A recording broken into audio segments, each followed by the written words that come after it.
Very much. It's a great delight to be able to be with everybody this afternoon, and especially grateful to all of you for coming forward to express your own convictions, and that united in these convictions we can make a tremendous difference in our countryside. I believe that the right to life is the most basic of human rights.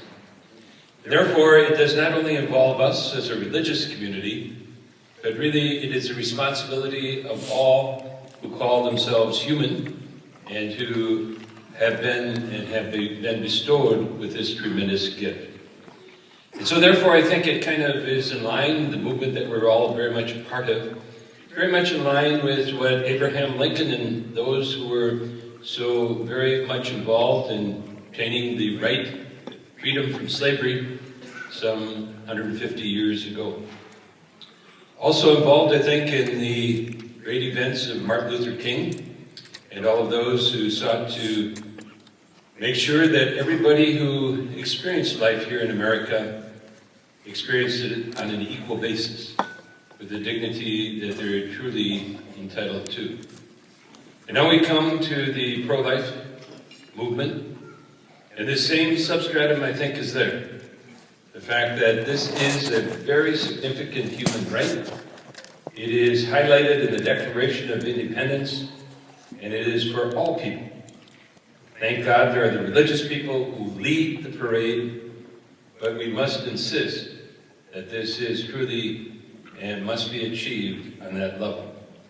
Recently, I was riding in my car and was listening to National Public Radio, and there was a woman who was interviewed, and she had a sister who was not a part of the interior family, the nuclear family, because she had been adopted after she was born.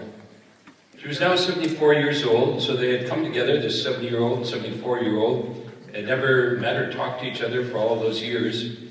And so it was a wonderful opportunity for them to really see how similar they were in many of the traits that were characteristic of both of them.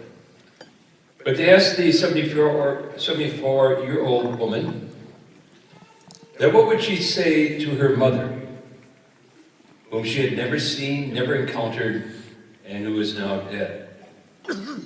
She said, well, if I saw her, the very first words that would tumble from my mouth and from my heart are thank you. Thank you for the gift of life. That might be counterintuitive, as people might say, well, why did you give me up? Why didn't you keep me? All those sorts of things. But rather she said, thank you for the gift of life.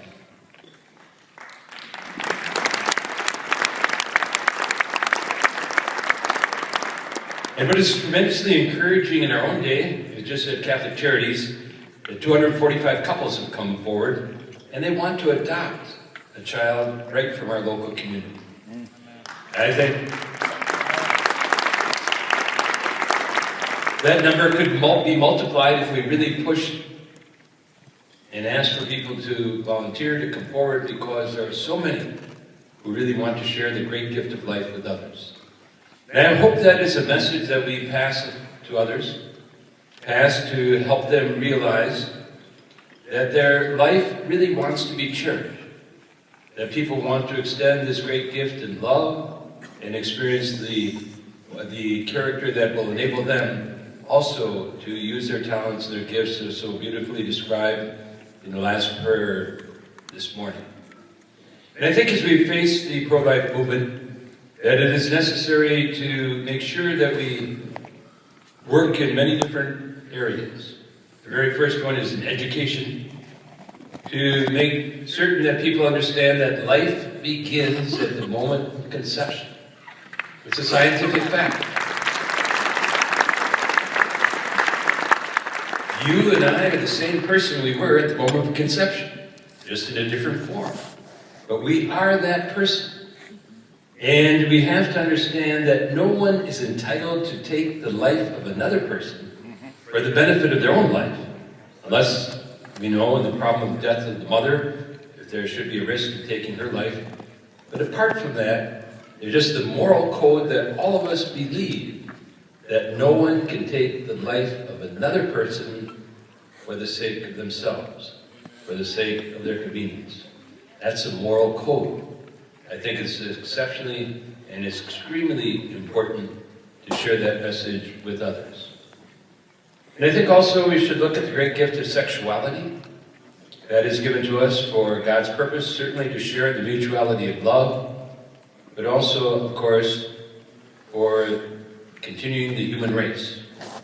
And it is so important to see the linkage and the importance and the knowledge and the understanding. And I think in our society, it's extraordinarily important in our culture to teach that reality, to enable people to truly understand and live by that also. And finally, I think as we are so evident today, it's very necessary to approach the issue from a political perspective, from a legislative perspective, from a judicial perspective.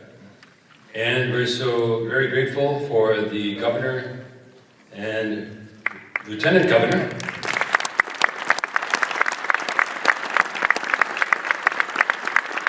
to be able to be with us today to express their convictions and to undertake their leadership. But I think we have to also recognize that this is a universal human right, that all parties, all politicians, all people should be involved in this if we're going to truly achieve our goal someday. It cannot be a partisan issue. It cannot be a wedge issue. It cannot be something that we just go for a period of time to achieve a certain result. But it has to be universal in character. And so we have to keep and pray and work with everyone that that might truly be achieved in our day.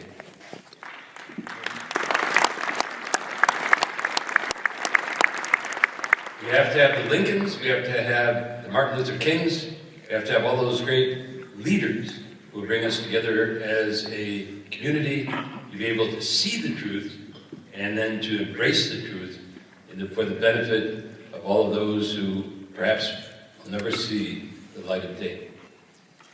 So as we gather today,